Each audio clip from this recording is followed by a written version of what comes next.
Welcome to my digital town hall conversation. Thank you for joining us again.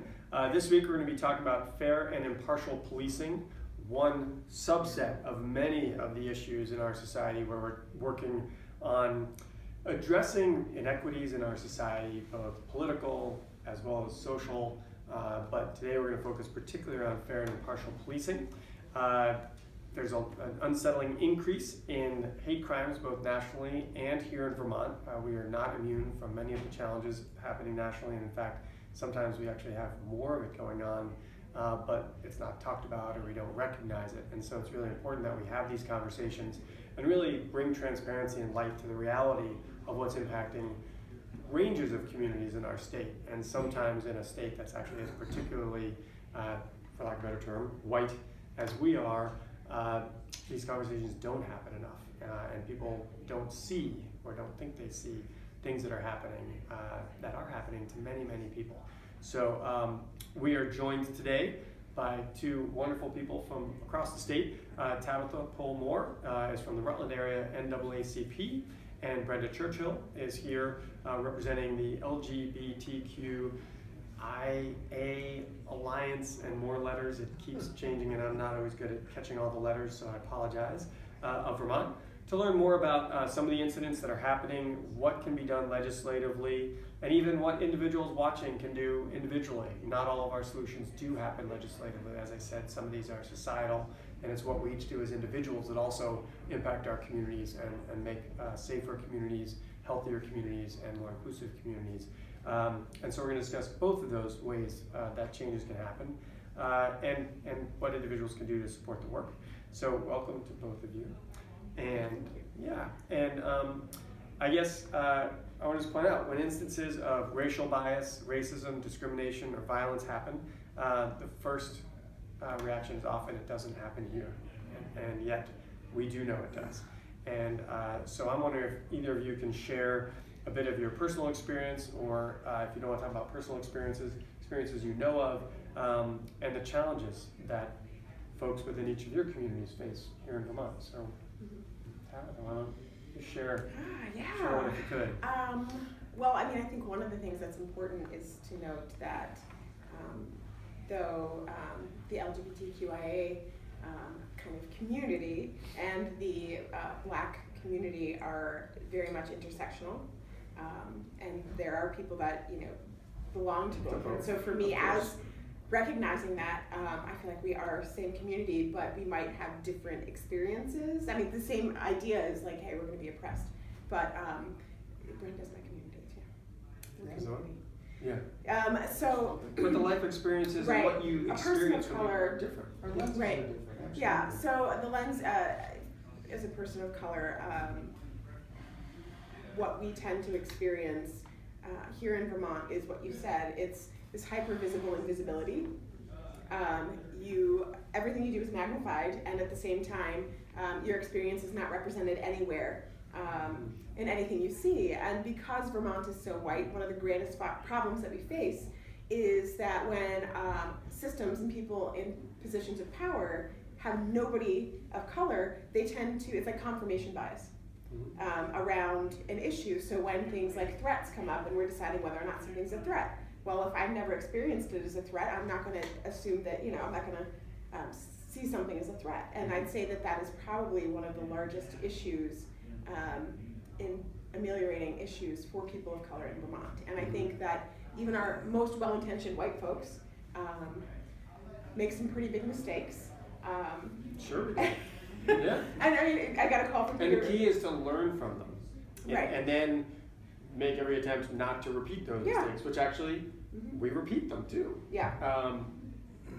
But if we're all on the path towards improving ourselves and therefore also improving how and what we do, right, then we don't take that as an insult. It's like, actually, I'm still learning. And actually, the other day I posted on a Facebook page about, there's a term, to be awoke, right, or awake.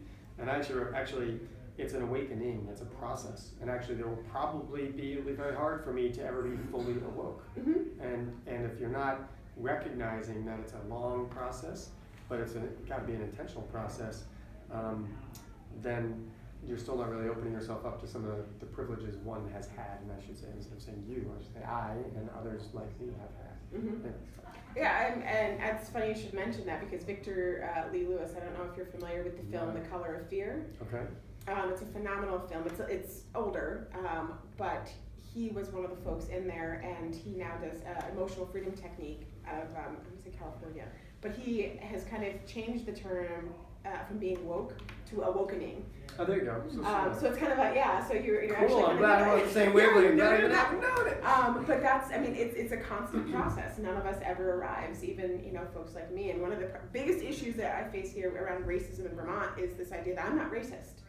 Like, it's it's that leftover from the 80s, 90s idea about what racism is. And either you are or you are not. Right. And I would say that growing up in a society that prefers one over the other, there's no way for that not to play into your way of thinking. And for people of color, people from other minority, we're not minority, but our experiences are considered less than. It's a little easier for us to kind of reject those because oftentimes we're being rejected by them. And so to look at the inside and kind of look at the system and what's going on there, it's a little easier in some ways, but there are plenty of people of color that are homophobic, or plenty of...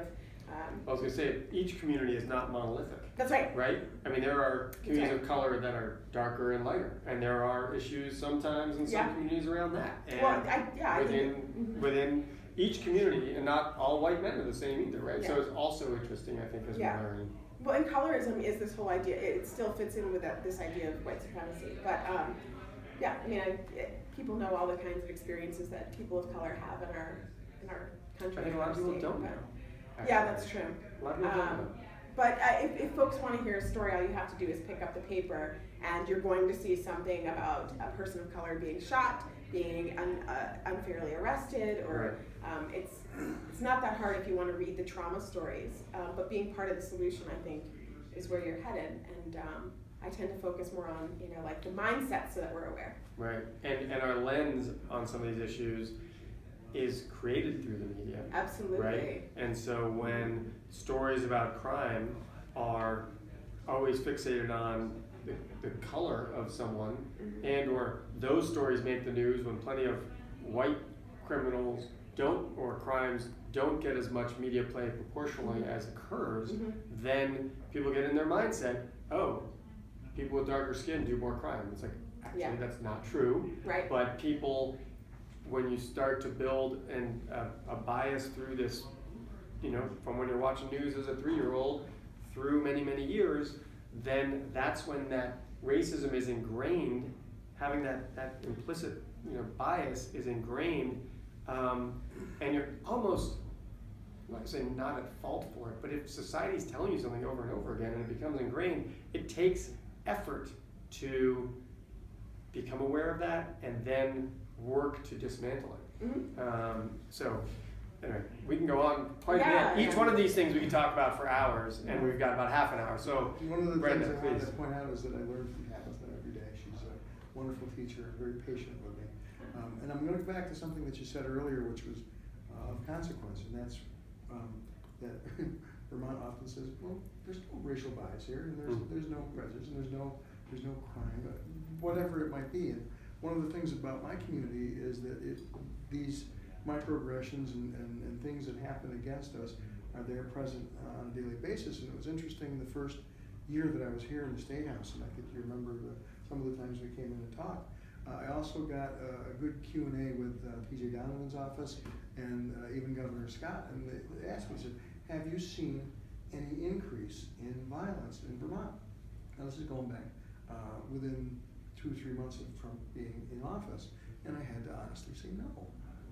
Nothing has come to me that is different or unusual or unique because we now have a change in mindset in the White House. That's changed. It's definitively changed. It's statistically changed, and we can see that now, not only just in Vermont but across the United States. So what has trickled down from DC politics into our state is palpable, and it's measurable, and it's here. And we'll talk maybe a little bit if we have time about H3 that's now in the House as being a partial solution to this, and education being a big part. And have you seen similar, like would you say statistically and or palpably, that has also changed? Yeah, I mean, when the hate crimes report just came out federally, Vermont's statistics have tripled since 2016 election. We were chartered in 2016, so of course, there's an increase for us anyway. But even before we were chartered, I was, kind of doing this work, and the type and severity of incidences that we're seeing, the white nationalism, we can't call it vandalism, but the slipping the flyers that had the old Confederate money with the Star of David on the back. Things like that are happening far more often, and of course, what's happened with Representative Morris is a sign of the times. Recent press conference with a discussion about, yes, this is happening, but no, we can't do anything about it. So let's maybe delve into that a little bit. I don't know if H3 is part of that world as well, but what maybe either of you could give a little bit of more for folks. Yeah, very concerning with that press conference was the threats at the end against Christine Hallquist. And I was in contact with her, and she said, bring it on. So she definitely still has a feisty attitude about it, but it isn't as easy for other people to say that and to build a resistance against that outside influence. We see it. I drive by it in Enosburg Falls when I'm coming and going from town.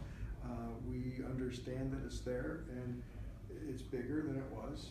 We talked within. Can you maybe just briefly state what you see in Enosburg? Because I don't know that a lot of these viewers are familiar. Unfortunately, I apologize for making you say it, but maybe you can tell it. There's a Confederate flag and other items of concern that are displayed prominently as you're coming into town, and it grates heavily against me when I see that. I think the fair and impartial policing is just one aspect of the education tool that we have to bring to communities, and this community being the law enforcement community, the other community being our education community, and that's where H3 is headed, is to set a guideline to bring, I'm going to call it truth in education for the first time in many decades. Ever. Thank you. It's a pretty fair. And the hand that we have in it from a testifying standpoint is that all people need to be represented in education, right from the third grader or even younger. We need to make sure that they see what is out there and who everybody is, not just the focus of a cisgender white man. Yeah. Well, and you talked about implicit bias and how it begins in childhood, and that's the most critical point where we need to reach children, where children need to see people who are different than them. They need to see that their society was not just built by people who look like them, and that the way our society built was often on the backs of, was certainly on the backs of marginalized people. And the most critical age is that 0 to 5. And one of the questions we had the other day when we were testifying was, do you think that this needs to be, in the pre-K? And I'm like, that's where it needs to be more than anything. Right. Because that's the formative years. But also there's been discussion, I know I was on education committee for 4 years in the Senate, around suspensions and detentions, and how the community of color is treated disproportionately for the same, school violations with much more severe penalties, from our education system through into high school and learning, U.S. history. This might reveal to a lot of people why maybe I'm farther along the awakening path, but my U.S. history textbook was Howard Zinn. And a lot of U.S. history textbooks are the white cis male created the whole United States scenario, when there's amazing women, there's amazing leaders of color, there's amazing leaders, I'm sure, within the LGBTQI community that we will actually never know they were, right? But I'm sure some of those folks were part of it. And you kind of give me examples, but all of that. Thinking of Lafayette, the biggest strategist that created this country the way it is, which is depending on, but what it is, the strategist was gay. There you go. I didn't know that, so thank you. In testimony yesterday, what I did was I went in with 12 names, and I asked the folks in the committee to just keep score of all the names that you recognize, and only 2 of them recognized 3 names, and then I went down through and did the bios of 12 very important books, the LGBTQ history. And we're not talking like decades ago, we're talking about the last 50 years. And it included Eleanor Roosevelt.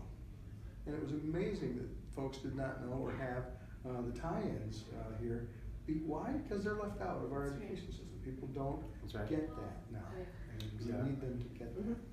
So what are some of the discussions? Let's bring it back to the policing discussion that's happened in committees. It's going to continue on. It's some of the bills that you're talking about. What's being talked about, and what are some of the possibilities that you'd like to see happen? Right.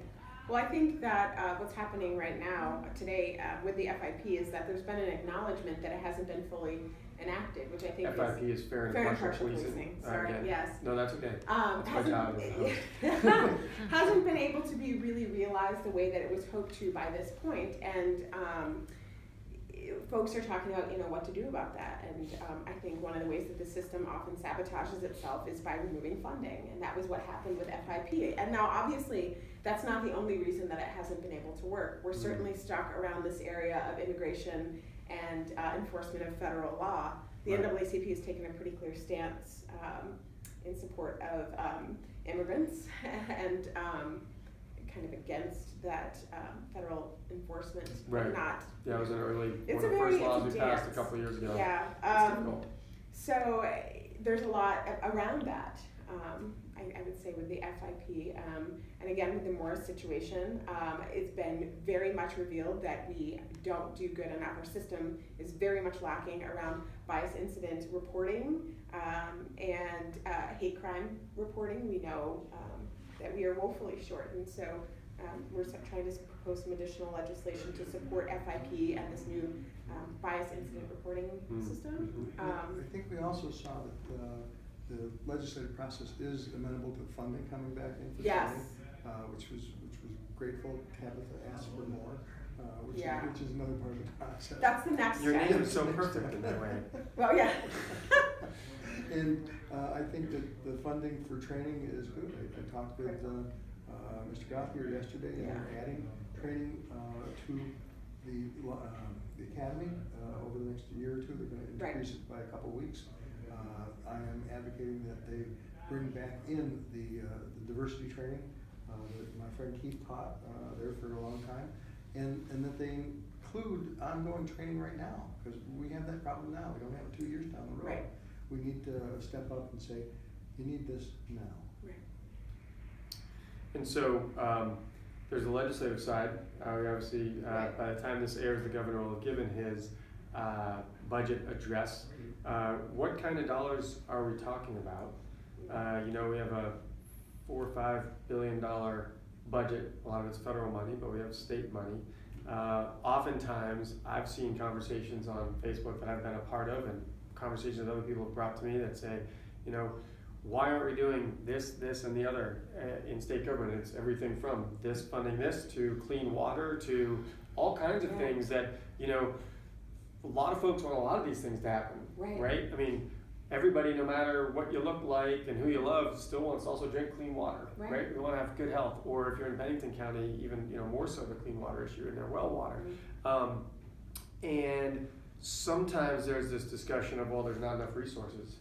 And that's even a whole other part of what constrains us being the political system, when some would argue the resources are out there if we have the political will to draw them into the system.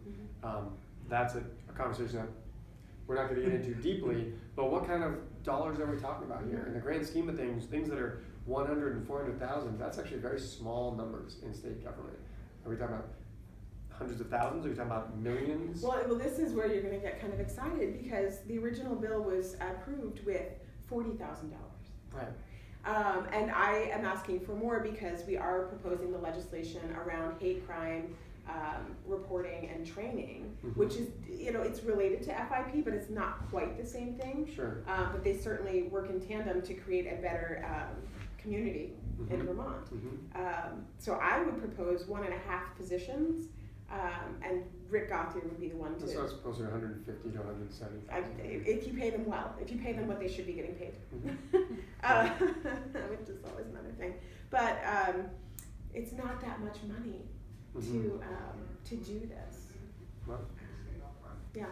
And are there language changes that should also happen? I mean, we look at, like I said, the press conference recently around Representative Morris, former Representative Morris, who basically was forced out of office through hate speech and hate crime and harassment, excuse me, thank you. And when we're in public office, you know, there is a different threshold of what people can say about us, and I have felt it myself in different ways. You know, Right. there's no equal badness here, but it does happen to many political figures in different ways.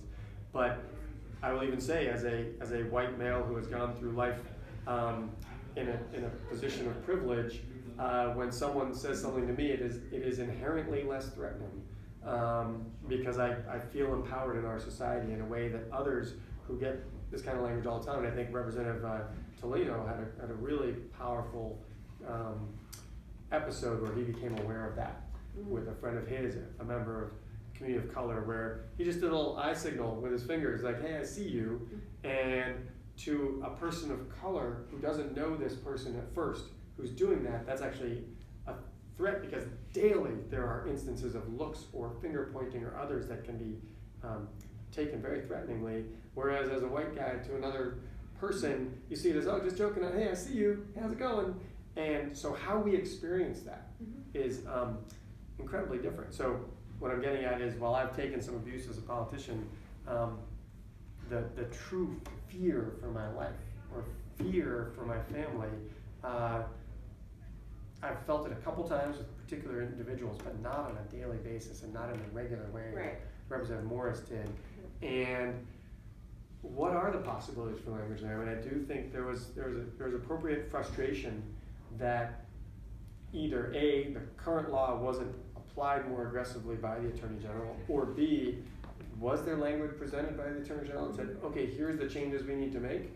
And if not, what do you see, or maybe is that still being talked about? What could be changed to really solidify the opportunity for law enforcement to protect people? No, I think, with all due respect to the Attorney General's office, he came out and the letter of the law was what he displayed to people, and he I think in his heart he'd probably like to go and do something, but is constrained now by law and has said so. Is that enough? No, I really don't think it is. I think they need to take a look at that and say, yeah, this is maybe First Amendment related, but you know what? Not quite. That's right. Well, and we cannot claim to be a bold, forward-thinking system if we are not willing to take bold, forward-thinking steps and just go like, oh, well, case law, or this has been proven. This will never get to the point where, you know, there's a tipping point in pressure where we're like, no, wait, we really do need to change this. I mean, I understand the perspective that, you know, every case example is set one way or another. Either it's upholding the status quo, which we know is wrong, or it's going against it. And I do understand this First Amendment argument. And I would also state that we have pushed on the First Amendment. We don't manipulate it, but we carve out protections.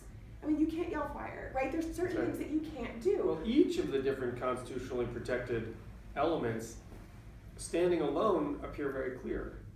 But each one also bumps into the others. That's right. And that's where judicial interpretation and legal writing and what we can do in the political process is say, well, you also have the constitutional right to life, liberty, and the pursuit of happiness. Right, and so how do these balance? And what is the responsibility of the government to kind of enforce or administrate that? And I get that that's a very difficult situation. And we have changed things, we've changed protections based on the dominant society's ability to understand that their experience of what a threat is, or their experience of what harassment might be, or their experience of what First Amendment rights should be, is quite different from the people who have suffered, the people whose backs that this country was built on. For us to come up into power, Kai's experience as a legislator obviously is very different than yours, right? Absolutely. And there is an ethical component here that we cannot say that we want to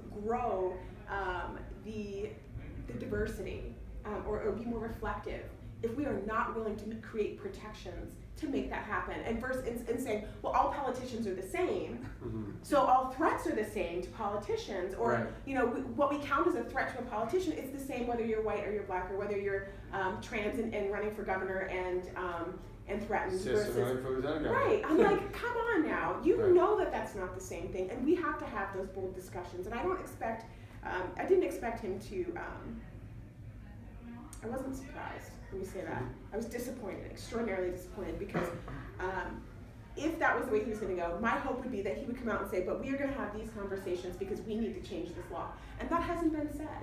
What's said is we need to have conversations, but I need action. Kaya needs action. She is this has put her family at a greater threat. This Because that was okay to do. well, it's okay to do, so it's currently happening. Like, she's sending me texts. James is sending me texts, at least 5 a day, of new different types of harassment of people who are stepping on those lines. Right. And that emboldened the statements That's that were right. made at the end of that news conference. That's Because right. I think that if it had gone the other way, he probably wouldn't have stepped up and threatened Right. Christine. Well, and this is now high profile, so she's probably getting them from all over the country and maybe the world. Yeah. But it's frankly, I think one probably feels more threatened by the one that's local, because that's where Yeah. you're walking down the street every day. That's right. The That's right. epicenter of that was here. Right, and I think it's really important. I know. I remember back when I was in college, and this isn't a direct example, but it's I think a decent metaphor. Occasionally, going home late at night from a gathering or of some sort, I'd be walking home alone, and I would sometimes put in my mindset. I'd say, okay, what would it be like if I wasn't the profile that I am? And at that time, I was thinking about what if I was a single woman walking down the street. So I didn't necessarily think about other profiles that also obviously You'd exist. have your keys out. There's a lot of things, and I didn't even think to do that, right? I was Right. still just trying to examine it. I was Right. in college, I didn't really know that as I know now, for instance. But the idea of where are these dark spaces? How well is the street lit? Or if there's a woman walking alone down the street the opposite way, I would actually try to cross the street, just because even face to face, you can potentially be a threat if you're in that other person's shoes and they know there's no one around. To bring it back to And so I was going to ask people to try occasionally before they react to these conversations and go, oh, it's hyperbole, or oh, they shouldn't react that way, or oh, whatever. Because I think we have to talk to some of the folks that aren't yet open to this learning process. That try to put yourself in someone else's shoes, even if you don't know how to do it, even if you get it wrong. I didn't think about the keys in that. Because when it happens day in and day out, and you're walking through life every minute as the person that you are that is in a threatened community, it is a phenomenally different experience, one that I actually don't quite know. Before reacting to the stories that you hear. So I'm just asking folks to do that. Not so I had much a legislator you. talked to me in the cafeteria yesterday, and he said, Brenda, he said, I want to talk to you a little bit about the fair and impartial policing. I said, okay. He said, you know, the other day I was on the interstate with my wife, and exercising the sports car a little bit, got it up to 100, ran right through radar, got pulled over, got stopped, was asked for his driver's license and registration. Everything was polite and nice, and he said, I got my ticket, and they wrote it for a little bit less than 100, and he said, I went on my way. And then he said, I've been thinking about that incident for the last couple weeks. What if I was black? What if the woman next to me was black? And he said, this just staggers my mind. He asked if I would go with him to talk to a selectman in a local town, because the selectman doesn't think there's anything wrong with having a Confederate flag hanging in a prominent section of town. And I said, yeah, let's have that discussion. Let's confront that. And I'm appreciative that he talked to me, and that I might have the opportunity to extend myself a little bit in the situation. Right. So I think it looks at us as individuals as well. What are we willing to do? And what where if, are we going? I don't know the car, but along with being, saying what if I was black, what if I was also in a car that was not showing that I was maybe wealthier? I mean, there's a lot of different things that happen there, and you know, because of a lot of legacy financial decisions of government over the years, you know, fewer black people have as much wealth, you know, and home ownership. I mean, there's so many layers that go into this whole conversation, but that's really healthy that person is now having that conversation, and being able to be vulnerable to contemplating that reality about themselves and the privilege they have, which is another piece. I mean, obviously we've touched on so many different flashpoints here, and we probably need to have more of these conversations, but believe it or not, we have gone through the time. Yeah, it happens really fast. So we're going to wrap up the conversation. I want to thank you both so much for sharing, discussing. Hopefully I didn't interrupt either of you too many times. And just remind folks, keep checking in for other episodes of these digital town halls, and you can go to our website, ltgov.vermont.gov, or Facebook page at VTLTGov. It's not yet DZVTLT. We're going to do something fun with that at some point with my initials. But if you have ideas for shows, if you think we should do a follow-up on any of these programs and invite either the same people or other folks in to have more perspectives, please write a note or contact my office and let us know. And we'll continue to have these conversations a little deeper than what you see in the media sometimes. So thank you both. Thank you. Thank you. Thanks.